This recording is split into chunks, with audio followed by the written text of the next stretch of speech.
सद्गमया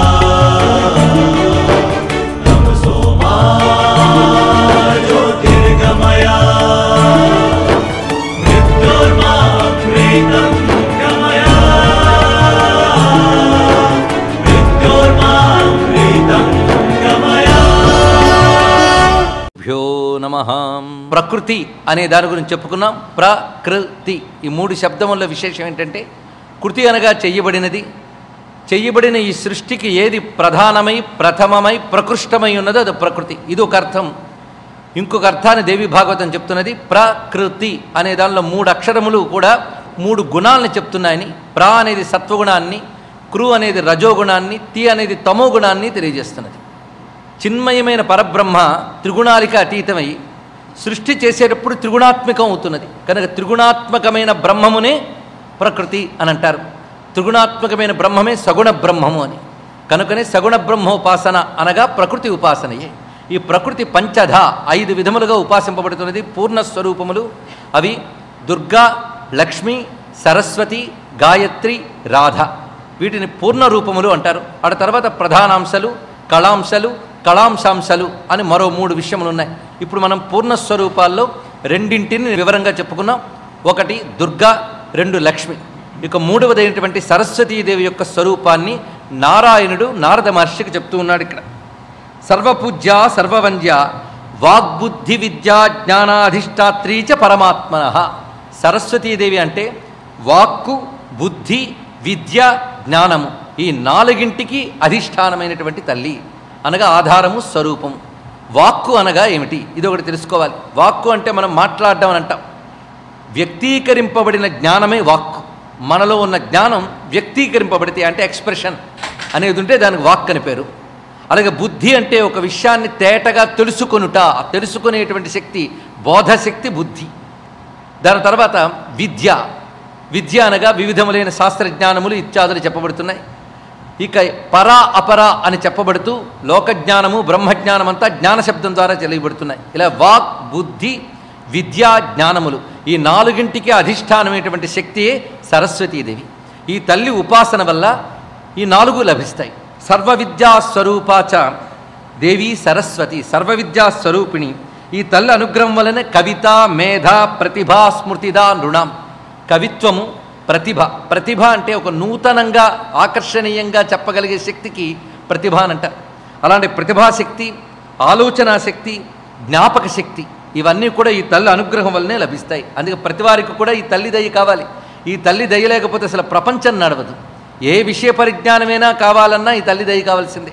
అందుకే ఈ తల్లికి 2 రూపాలు చెప్తారు, పరా అపరా అని. పర అనగా పరబ్రహ్మ జ్ఞానము, అపర అనగా లౌకిక జ్ఞానము. ఈ 2 విధములైన జ్ఞానములు ఈ తల్లి యొక్క కృపరూపం వల్లనే లభిస్తున్నాయి.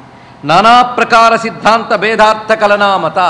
అనేక రకాల సిద్ధాంతాలు, వాటిలో భేదములు, వాటి యొక్క అర్థములు ఇవన్నీ ఏర్పాటు చేయగలిగే శక్తి ఈ అమ్మ దయ వల్ల లభిస్తున్నాయి. అలాగే పెద్దవాళ్ళు చెప్పినటువంటి వాక్యముల్ని వ్యాఖ్యానించాలన్నా ఈ తల్లి అనుగ్రహం వల్లనే వ్యాఖ్యాన శక్తి కూడా లభిస్తున్నది. వ్యాఖ్యా బోధస్వరూపాచ సర్వ సందేహ భంజన్. ఆ తల్లి ఉపాసన వల్లనే సంశయములన్నీ ఛేదింపబడుతున్నాయి. విచారకారిణి, ఆలోచనా శక్తి. గ్రంథకారిణి, ఒక పుస్తకాన్ని రచించగలిగేటువంటి శక్తి. స్వర సంగీత సంధానతాలకారణ రూపిణి. ఇంతవరకు సాహిత్య శాస్త్ర స్వరూపములు చెప్పారు. ఇప్పుడు 3వది సంగీతం, నాద విద్యగా ఈ తల్లి యొక్క స్వరూపాన్ని వివరిస్తున్నారు. విషయజ్ఞాన వాగ్రూప ప్రతి విశ్వోపజీవిని. విశ్వంలో ప్రతి వారికి కూడా ఈ తల్లి ఉపజీవిని అంటే పోషించే శక్తి. ప్రతివాడు వాడి తెలివి వల్ల వాడు బ్రతుకుతూ ఉంటాడు. అందుకే జీవుల్ని బ్రతికించే శక్తి సరస్వతి. ఈ తల్లి అనుగ్రహం ఉంటే ఎలాగైనా బ్రతకచ్చట. ఈ తల్లి అనుగ్రహం లేకపోతే బ్రతుకును కూడా తెలుసుకోలేము. అందుకే పెద్దలు కథ చెప్తారు. లక్ష్మీదేవి సరస్వతీదేవి ఒకసారి పరీక్ష పెట్టుకున్నారట ఎవరు గొప్ప చెప్పుకోవాలని. అయితే అందులో మొట్టమొదటిగా సరస్వతీదేవి పక్కకు వెళ్ళిపోయింది. లక్ష్మి కావలసినంత కురిసిందిట. వాడికి బోల్డ్ సంపద వచ్చింది. కానీ సరస్వతీదేవి పక్కకు వెళ్ళిపోవడం వల్ల వాడి బుద్ధి భ్రంశమయ్యి ఈ సంపద నాది అని తెలివిపోయింది. సంపదని ఎలా వాడుకోవాలని తెలియలేదు. పిచ్చివాడి తిరిగెట్టవాడు. అంటే అప్పుడు లక్ష్మీదేవి ఒప్పుకుందిట సరస్వతి గొప్పని. అయితే నిజానికి లక్ష్మీ సరస్వతి పోటీ పడడం, కొట్టుకోవడం ఇలాంటి కథలు ఎక్కడా లేవు. మనకి జ్ఞానం యొక్క ప్రాధాన్యం చెప్పడానికి ఈ కథను వివరించి చూపించారు. ఇంకా గట్టిగా మాట్లాడితే సరస్వతి కూడా విద్యాలక్ష్మి అని చెప్పబడుతోంది కదా. మరి అంటే నిజానికి రెండు అమ్మల మధ్య భేదం లేదు. మన విద్యాస్వరూపం యొక్క ప్రాధాన్యం తెలుసుకోవాలి. అందుకు ఏదున్నా లేకున్నా బుద్ధి ఒక్కటి బాగుంటే అన్నీ బాగుంటాయి. బుద్ధిని బాగు చేసే శక్తి సరస్వతి. సరస్వతి జ్ఞానం కానీ మనకు అందిస్తే సుఖదుఖాలున్నా చలించకుండా ఉండగలం. దారిద్ర్యము సంపద ఈ రెండు వస్తూ మారుతూ ఉన్నా చలించకుండా ఉండగలం. అందుకే జ్ఞానం అన్నిటికంటే గొప్పది కనుకనే సరస్వతీదేవి ఉపాసన సర్వోత్కృష్టంగా చెప్పబడుతూ ఉన్నది. అసలు ఉపాసన అంటేనే సరస్వతి. ఏ దేవతను ఉపాసన చేయాలన్నా దానికి సంబంధించిన మంత్రం ఏంటో తెలియాలి. ఆ దేవతను ఎలా ఆరాధించాలో జ్ఞానం ఉండాలి కదా. మంత్రం అంటే మళ్ళీ అక్షర రూపమే కదా. అందుకే సరస్వతి కాని ఉపాసన లేదు. అందుకే సరస్వతిని యా బ్రహ్మాచ్యుత శంకర ప్రభృతిర్దేవై సదా పూజిత సామాం పాతు సరస్వతి భగవతి నిశ్శేష జాడ్యాపహ అని నమస్కారం చేసుకుంటాం. ఇప్పటికీ యజ్ఞం చేయాలన్నా విఘ్నం తొలగించడానికి గణపతిని నమస్కరించి వెంటనే సరస్వతీదేవిగా చెప్తాం కదా. మంత్రం తెలిస్తే దేవీం వాచమజనయంత దేవా అంటూ సరస్వతి మంత్రంతోనే ప్రారంభిస్తున్నాం. ఎందుకంటే చెయ్యబోయే యజ్ఞం ఎలా చేయాలనే జ్ఞానము, దానిలో వాడే మంత్రము, దాని ఫలము అంతా సరస్వతి వల్లే నడవాలి. అందుకే యజ్ఞం దధే సరస్వతి అని సరస్వతి సూక్తం మనకు చెప్తున్నది. యజ్ఞములను ధరించేది సరస్వతి, యజ్ఞస్వరూపిణి. అందుకే వాజేభిర్వాజినీవతి, ఆ యజ్ఞమునకు వాడే ద్రవ్యములు, యజ్ఞ ఫలములు అన్నీ ఇచ్చేది సరస్వతి. మహాభారతంలో సరస్వతి గీత ఒకటి ఉన్నది. అందులో సరస్వతి స్వయంగా చెప్తుంది, యజ్ఞములకు ఏ ఏ ఫలములు ఉన్నాయో అవన్నీ ఇచ్చేదానని నేను అని. అందుకే వేదమునందు సరస్వతి యజ్ఞరూపిణిగా జ్ఞానరూపిణిగా చెప్పబడుతున్నది. అలాంటి భవ్యమైన ఆ తల్లి శుద్ధ సత్వస్వరూపాచ, శుద్ధ సత్వస్వరూపం అనగా రజోగుణ తమోగుణ దోషములు ఏమీ లేనటువంటి శుద్ధ సత్వస్వరూపము. సుశీల శ్రీహరిప్రియ అన్నారు ఇక్కడ. సుశీల, ఈ తల్లి కూడా శీలము మొదలైనటువంటి సౌమ్య స్వభావము కలిగినటువంటిది. పైగా సత్వము అనగానే జ్ఞానం.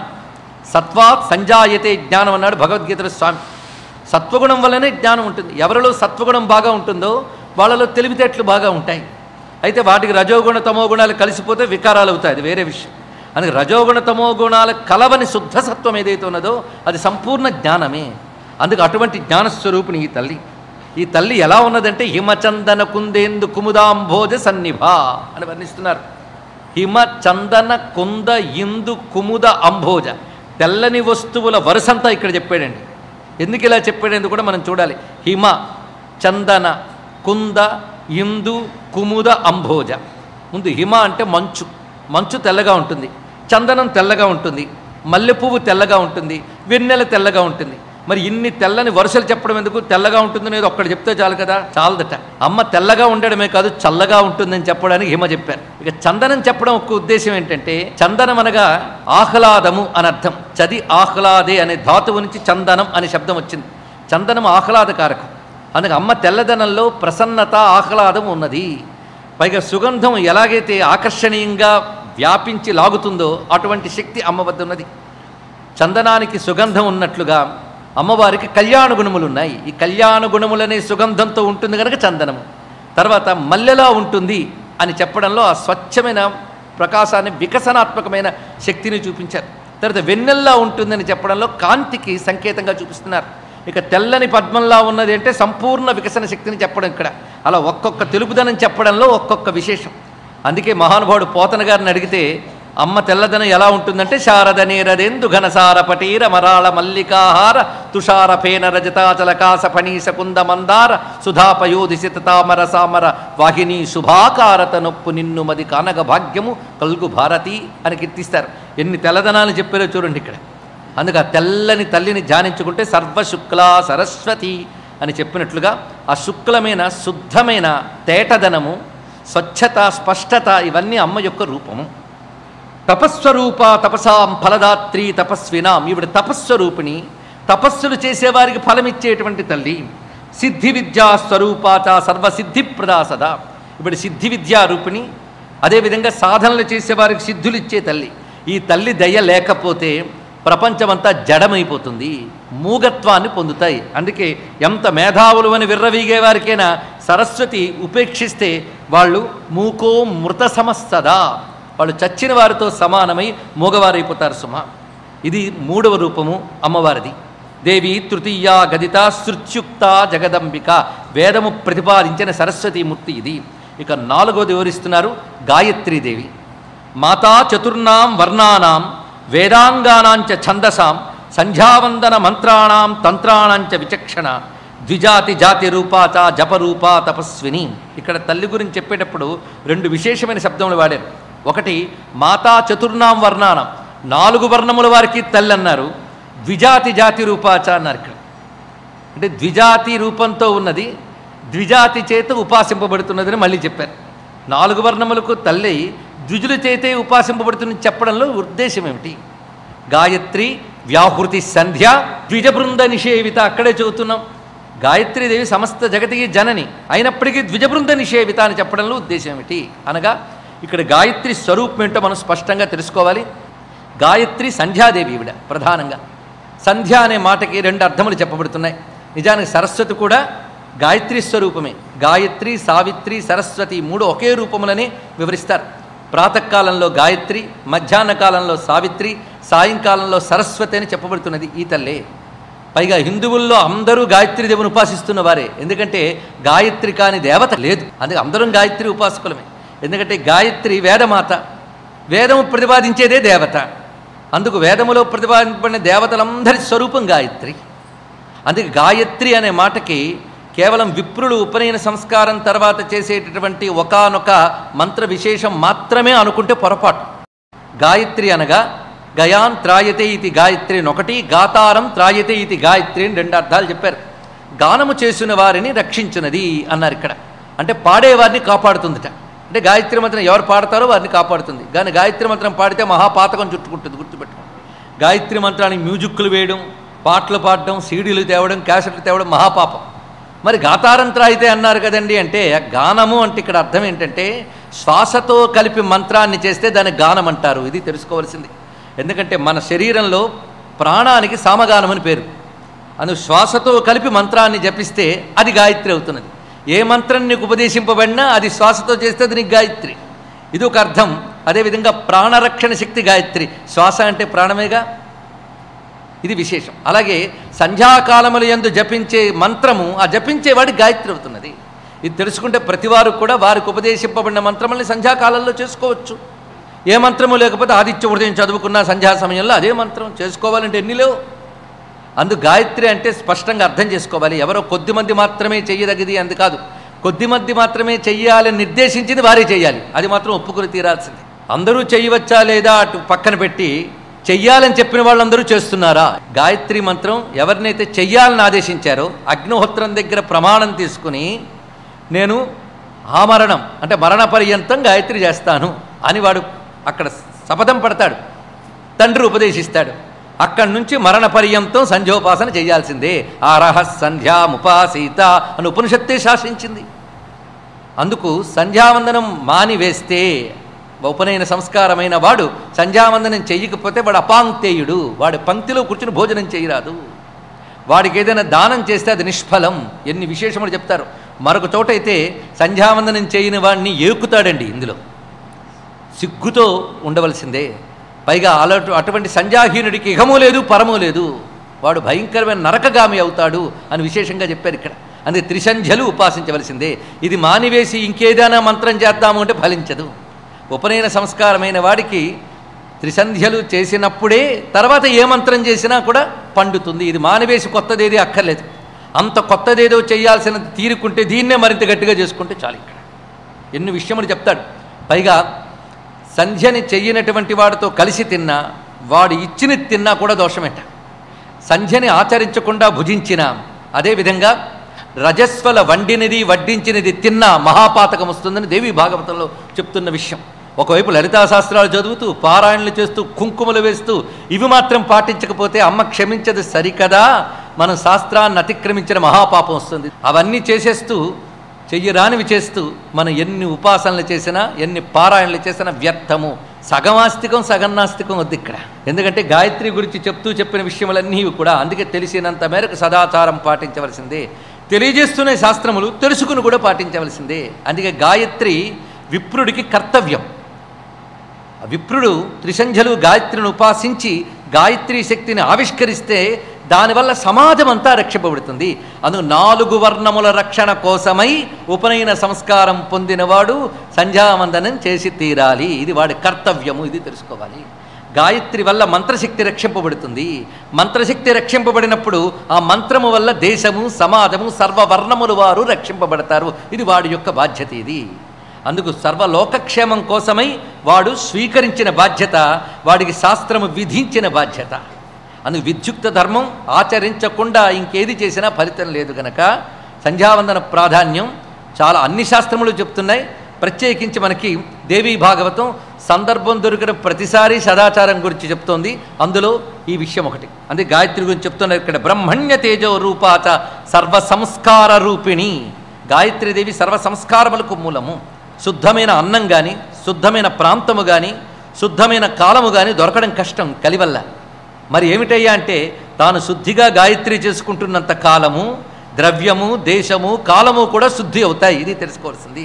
అలాంటి సంస్కారం చేయగలిగిన శక్తి గాయత్రి ఉన్నది. అందుకే గాయత్రి వల్ల వాడు శుద్ధుడై ఇలాంటి గాయత్రి అనుష్ఠానం కలిగినటువంటి వారు ఉంటే ఆ సమాజానికి మంచి ఆలోచనలు వస్తాయి, మంచి సంస్కారములు వస్తాయి. ఒక్కటి అంగీకరించక తప్పదు. భారతదేశంలో సనాతన ధర్మం ఇంత క్షీణదశకు వస్తోంది అంటే దానికి కారణం విప్రులు చేయవలసిన సంధ్యావందనాది కృత్యములు మానివేయడమే అని అంగీకరించక తప్పదు.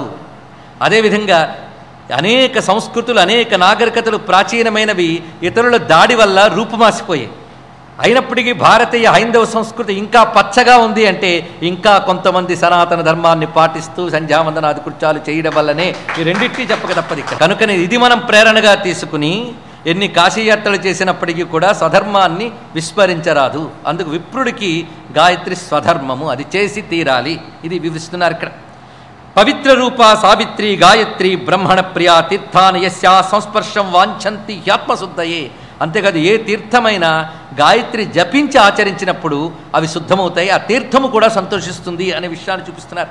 ఆ గాయత్రి స్వరూపము శుద్ధ స్ఫటిక సంకాశ, శుద్ధ స్ఫటికము వలె ఉంటుంది. అంటే అంత స్వచ్ఛమైనది. 5 రకాలైన వదనములు కనబడుతూ 5 వర్ణములు గోచరించిన ప్రధానమైన శరీర వర్ణమంతా శుద్ధ స్ఫటికమే. అచ్చం శివుని యొక్క పంచముఖ వర్ణన ఎలాగో ఇది అలాగా. శివుడు కూడా శుద్ధ స్ఫటిక విగ్రహుడు, 5 ముఖాలు కలవాడు. ఒక్కొక్క ముఖానికి ఒక్కొక్క వర్ణం. 5వదైన ఈశాన ముఖం శుద్ధ స్ఫటికం, అది ఆయన అసలు తత్వం. లోకాలను నడిపేటప్పుడు 4 ముఖాలతో ఉంటాడు కానీ 4 వర్ణములు. అదేవిధంగా గాయత్రీదేవి ఈవిడ పరమానంద రూపాచ పరమాచ సనాతని పరబ్రహ్మస్వరూపాచ నిర్వాణ పదదాయిని బ్రహ్మతేజోమయీ శక్తి. ఈవిడ బ్రహ్మతేజశక్తి అనగా బ్రహ్మమనగా వేదము, ఆ వేదము యొక్క తేజస్సే బ్రహ్మతేజస్సు. ఆ తేజశక్తి ఈ తల్లి. ఈ దేవీ చతుర్థా కథిత. ఇంతవరకు 4 చెప్పారు, ఇప్పుడు 5వది చెప్తున్నారు. 5వది చాలా ప్రధానమైన మహాశక్తి ఈవిడ. ఈ తల్లి పరమాత్మకి పంచప్రాణ శక్తి, ప్రాణాధిక ప్రియతమా సర్వాభ్య సుందరీపరా. పరమాత్మకి ప్రాణముల కంటే ప్రియమైనటువంటి శక్తి అన్నారు. ఆ తల్లియే రాధాదేవి. ఈ రాధాదేవి తత్వము ఎంతో విశిష్టమైనది అని చెప్తూ, ఈ రాధాదేవి తత్వం అంత తేలిగ్గా అవగతం కాదండి. రాధ అనగానే వెంటనే మనోభూమిక లౌకికమైన స్థితిని దాటిపోతుంది. అసలు లౌకికమైనటువంటి సృష్టి, స్థితి, లయ, ధర్మము, అధర్మము అన్నీ దాటిపోతుంది. ఈ మాట చెప్పేటప్పుడు ధర్మము అధర్మము కూడా దాటిపోతుంది అన్నాం. ధర్మం దాటిపోతుందంటే మనం అధర్మంలో వెళ్ళిపోతాం. కానీ ధర్మాధర్మములు రెండిటికీ అతీతం. ఆచారము, ధర్మము ఇదంతా లోక వ్యవహారం. అమ్మవారు రాధాదేవి తత్వం అన్నదే వీటన్నిటికి అతీతం. అందుకే లౌకికమైన ఏమాత్రపు వాసన ఉన్నప్పటికీ కూడా రాధాదేవి తత్వం అవగతము కాదు. రాధాదేవి తత్వం అంత తేలిక కాదు. 5వదైన ఈ తత్వం అత్యంత ఉత్కృష్టమైనది, అతీంద్రియమైనది.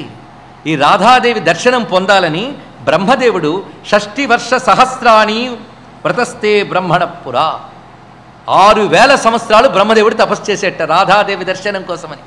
ఇలా 6000 సంవత్సరాలు తపస్సు చేస్తే అతని లెక్క ప్రకారం అండి, మన లెక్క ప్రకారం 6000 కాదు, బ్రహ్మగారి లెక్క ప్రకారం 6000 సంవత్సరాలు తపస్సు చేస్తే రాధాదేవి కాలి కొనగోరు చూడగలిగాడు ఇక్కడ.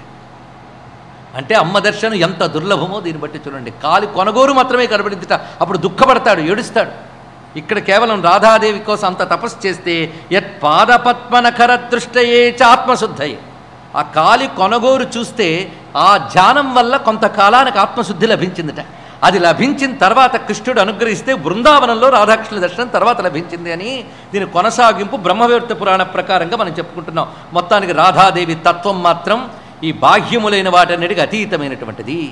అది మీరు అనుకునేటటువంటి మంత్రాలకి, తంత్రాలకు, ఉపాసనలకు, యోగాలకు, కొండలనీలకి, మణిపూర, విశుద్ధ, వీటన్నిటికీ అతీతం. అది కేవల ప్రేమస్వరూపం. అది అర్థం కావాలంటే అనేక జన్మల సంస్కారం ఉండవలసిందే. అందుకే రాధాదేవి తత్వం 5వదిగా చూపించారు. మిగిలిన 4 సృష్టి వ్యవహారంలో మనకు కనిపిస్తూ ఉంటాయి. విద్య, ఐశ్వర్యము, శక్తి, గాయత్రి, వేదము, యజ్ఞము, ఇవన్నీ సృష్టి వ్యవహారం సజావుగా సాగడానికి పనికొస్తాయి. ఈ రాధాదేవి తత్వం అన్నదే అది సృష్టి అతీతమైనటువంటి కేవల పరమాత్మ యొక్క ఆనంద స్వరూపము. రాధ అనగా పరమాత్మ యొక్క ఆనంద ప్రేమ స్వరూపిణి. ఈ రాధాదేవి తత్వాన్ని ఇక్కడ చాలా వివరించారు. దాని సారాన్ని మనం గ్రహించే ప్రయత్నం చేద్దాం. ఎందుకంటే రాధాదేవి తత్వం అగాధం. బ్రహ్మదేవుడు అంతటి వాడే 6000 ఏళ్ళు తపస్సు చేస్తే కాలి కొనగోరు మాత్రమే దర్శింపజేసిందంటే ఆ తల్లి తత్వం గ్రహించగలమా? కానీ రాధాదేవి తత్వం అవగాహన కాకపోతే కృష్ణుడు అర్థం కాట, అది చూపించారు. మరి ఏమిటి రాధాదేవి? ఈ రాధాదేవి గురించి దేవీ భాగవతంలో విస్తారంగా అనేక చోట్ల చెప్పబడుతున్నది. బ్రహ్మవివర్త పురాణంలో మళ్ళీ కనబడుతుంది, గర్గ సంహితలో గోచరిస్తున్నది. అలాగే సామవేద ఋగ్వేద మంత్రాల్లో రాధాదేవికి సంబంధించిన ప్రత్యేక మంత్రములు ఉపనిషత్తులు కూడా ఉన్నాయి, ఉపాసనాపరమైనది. అందులో రాధాదేవి శబ్దానికి అర్థం చెప్తూ కృష్ణం ఆరాధయతి కృష్ణేన ఆరాధ్యతే ఇది రాధా అని చెప్పారు. ఈ తల్లి కృష్ణుని ఆరాధిస్తూ ఉంటుందిట, కృష్ణుడి చేత ఆరాధింపబడుతూ ఉంటుందిట. అది ఇక్కడ తత్వం. అందుకు ఆయన ఆరాధన పొందుతూ ఉంటుంది, ఆయన ఆరాధిస్తూ ఉంటుంది. అసలు ఆరాధన అంటే ఏమిటి అది కూడా తెలిస్తే తర్వాత మనం మాట్లాడదాం. ఆరాధన అనగా మనం ఏమనుకుంటున్నాం? ఆరాధన అంటే ఏమిటి అడిగితే వెంటనే పూజ అని అంటాం. ఆరాధనలో ఒక భాగం పూజ. కానీ ఆరాధన అనే మాటకి అది పూజ, జపం, స్తోత్రం, ధ్యానం, కీర్తన ఏదైనా కావచ్చు. ఆరాధన అనగా మన హృదయాన్ని లేదా మన యొక్క మానసిక ప్రవృత్తిని పరమాత్మతో అనుసంధానం చేసే సాధన పేరు ఆరాధన. ఇది అర్థం. ఏమిటి? మన మనఃప్రవృత్తి పరమాత్మతో అనుసంధానింపబడితే దానికి ఆరాధన అని పేరు. దేని ద్వారా మన మనస్సు పరమాత్మతో అనుబంధం పొందుతోందో దానికి ఆరాధన. అది ఏది ప్రక్రియ చేయి మొత్తానికి. కనుక పరమాత్మతో ఉన్న అనుబంధ శక్తియే రాధ. ఇది మనం కొన్ని ఉదాహరణలతో చూస్తే సూర్యుడిని మనం ఎలా తెలుసుకోగలుగుతున్నాం? ఆయన నుంచి వచ్చే కాంతి వల్లనే ఆయన తెలుసుకోగలుగుతున్నాం. అంతేగాని సూర్యుడి మీద మనం టార్చ్ లైట్ వేసి అదిగో సూర్యుడు చూడండి అని చూపిస్తారా? సూర్యుడిని దేనివల్ల తెలుసుకోగలుగుతున్నాం?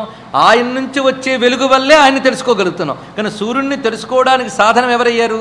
ఆయన నుంచి వచ్చే వెలుగు. అలాగే పరమాత్మను తెలుసుకోవడానికి సాధనం ఎవరు? పరమాత్మ నుంచి వచ్చే కృప అనబడే వెలుగు. కనుక ఆయన నుంచి వచ్చే కృప వల్లనే ఆయన తెలుసుకోగలం. ఆయన తెలియజేసేది ఎవరయ్యారు? ఇప్పుడు స్పష్టంగా విన్నారు కదా. ఆయన తెలియజేసేది కృప. ఆయన కృప వల్లనే ఆయన తెలుసుకోగలిగాం. అలాగా పరమాత్మ యొక్క కృపతోనే ఆయనతో మనకు అనుసంధానం ఏర్పడుతున్నది. కనుక పరమాత్మ యొక్క కృపయే రాధ. ఇది తెలుసుకోవాల్సింది. అందుకు రాధ అనగా ప్రేమ రూపిణి.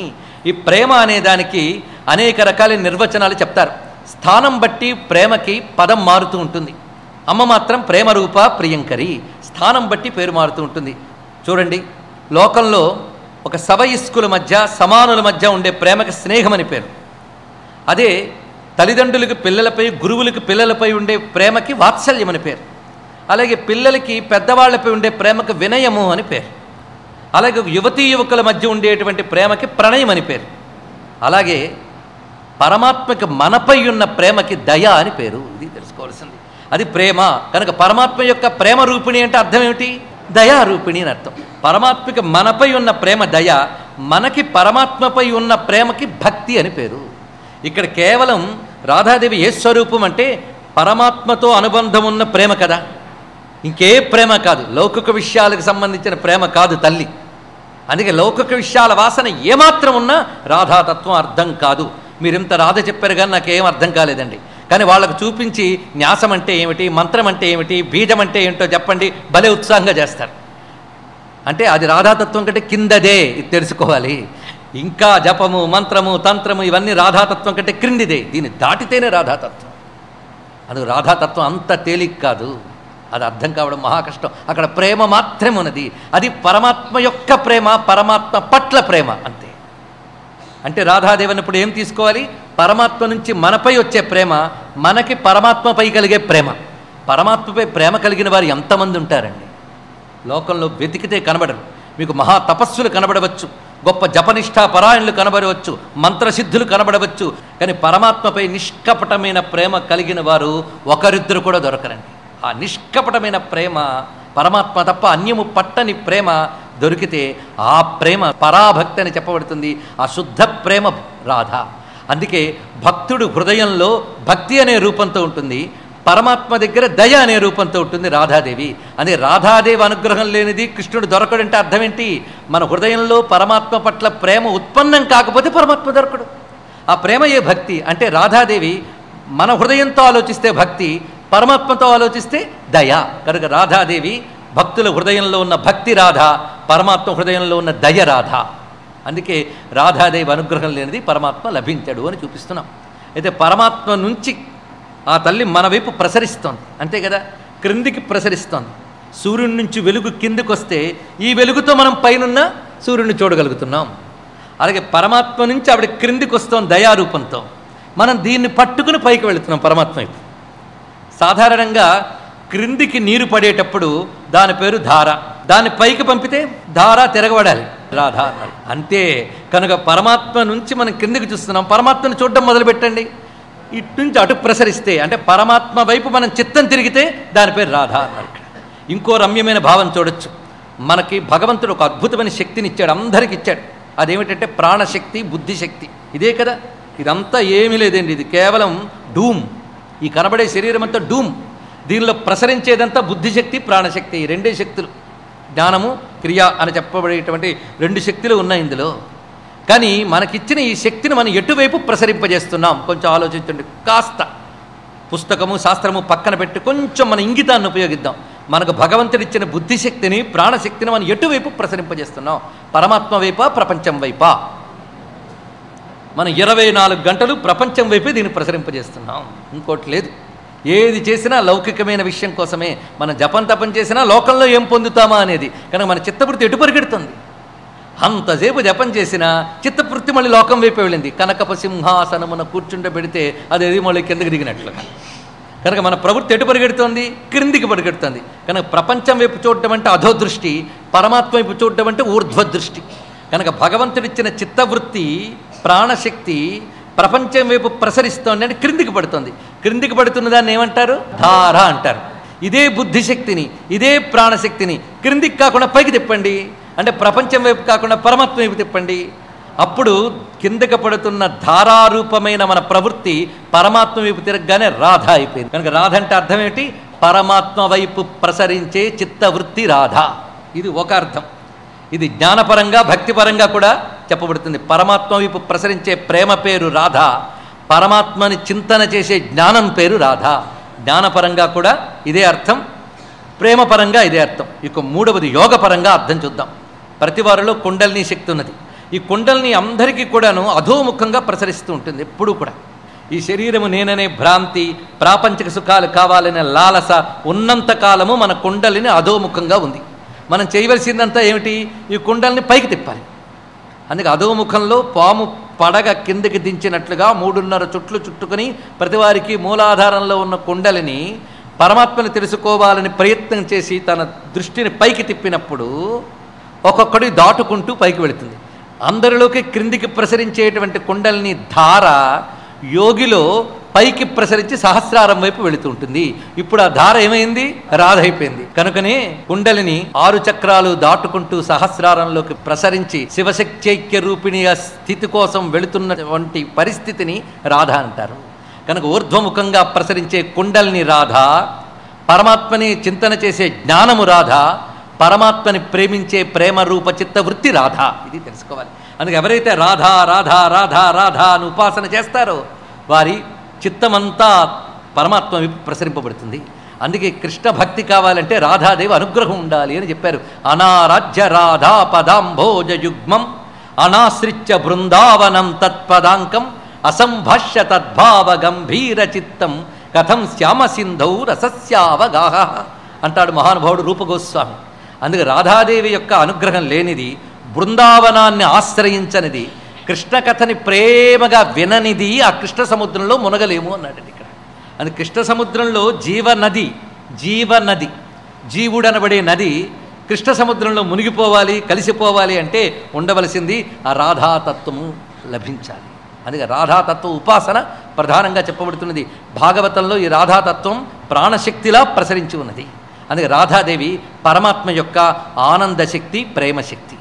కనుకనే రాధాదేవి ఉపాసన అంటే ఆనందాన్ని, ప్రేమని ఉపాసించడం. ఎవరైతే ప్రేమని ఆనందాన్ని ఉపాసిస్తారో వారిలో ఆ రెండు పెళ్ళుబుకి అఖండ సచ్చిదానంద తత్వమైన పరమాత్మతో తాదాప్త్యం లభిస్తున్నది.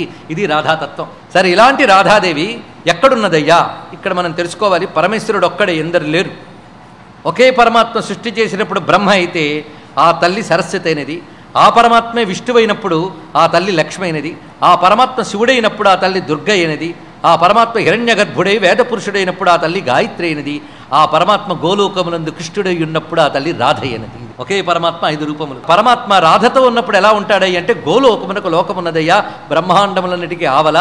ఆ గోలోకమునందు ఆ పరమాత్మ ద్విభుజుడై కృష్ణరూపుడై ఉంటాడు. దివ్యమైనటువంటి గోలోకంలో ఆ పరమాత్మ ఒక్కడు ఉంటాడు. ఆయన యొక్క వీడని శక్తిగా రాధాదేవి ఉంటుంది. వాళ్ళిద్దరూ ఉంటారు. ఆవిడ పని ఏమిటంటే ఆ శుద్ధ జీవులు ఎవరైతే ఉంటారో, శుద్ధమైన ప్రేమ జీవులు, వాళ్ళని తెలుసుకుంటుందట ఈ రాధాదేవి. తెలుసుకుని వాళ్ళని పరమాత్మతో కలుపుతుంటుందట.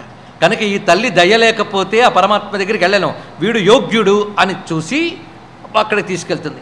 తీసుకెళ్ళి అక్కడ రాసలీల మండపంలో ప్రవేశింపజేస్తుంది. రాసలీల అంటే ఏమిటో కాదు, రాసము అనగా రసము యొక్క భావము. రాసము, రసము అంటే అనుభవము అర్థం. ఏ అనుభవం ఇది? చాందోగ్యం చెప్తోంది. రసానాం రసతమః, పరానాం పరతమః, పరమ పరార్థ్య. చాందోగ్యోపనిషత్తులో చెప్పబడుతున్న మంత్రం ఇది. రసముల్లోకెల్లా రసం ఏదంటే రసో వైసహ, ఆ పరబ్రహ్మమే రసము. రసము అనగా ఆనందానుభూతి, ఇది అర్థం. ఏ ఆనందానుభూతి? చారు పెడతారు, బా భలే ఉందండి, అది రసమే. కానీ అవి ఇంద్రియ రసాలు. కానీ ఇది కాదు రసం అంటే. అది కేవలం ఇంద్రియాలకు అతీతమైన జీవుడు పరమాత్మ తాదాత్మ్యం పొందినప్పుడు పొందినటువంటి అఖండ సచ్చిదానంద అనుభూతి, ఇది రసం అంటే.